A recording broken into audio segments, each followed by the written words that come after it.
Joined this evening by Neil Neukam, the Assistant General Manager with the Mud Hens, the Walleye and the Bullfrogs. A long title on your business card these days. We'll start with football. The Arena Football League has announced that it's going to have financial problems now, suspending operations indefinitely, talking about bankruptcy as well. Will this at all affect the Bullfrog season? Sean, really only in a positive way. And what I mean by that is that with the AFL possibly not playing for 2010, that could open up, some players that would consider playing in the AF2.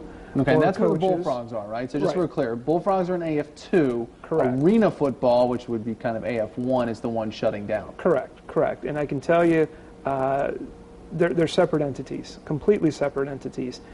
Beyond the fact that they share the name Arena Football and they share the game on the field, that's where all the similarities end. Yeah, I was wondering, I mean, if that issue is having financial problems there, I wondered if they would trickle down. But you're saying it's night and day, two completely different entities. Two different entities, two totally different business models. So what had happened years ago, actually this is the 10th anniversary of the AF2 as a league, is that they looked 10 years ago, or maybe even a little bit longer, and looked at mid-major markets such as a Toledo, and decided, they have buildings such as the new Lucas County Arena, and said, there's a market there for the game, and let's go and investigate those markets, and that's where really AF2 originated. So you're talking cities like Green Bay, Peoria, Lexington, Kentucky, Albany, New York, similar cities as Toledo, Ohio. Okay, so have you at all had any conversations with AF2 in the last couple of days, or do you still feel as though the business model is strong and that you guys were on track today as much as you were on track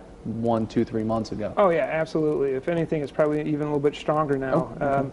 The championship game for the league is going to be played here in late August.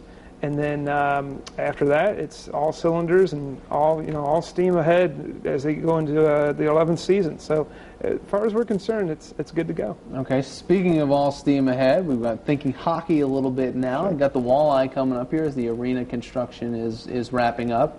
You start later this year. How much excitement are you guys feeling right now as hockey finally comes back to Toledo? It's going to be a lot of excitement there. We recently had the open house for some season ticket holders to come through the arena over the past weekend, and very positive reviews, so many positive comments.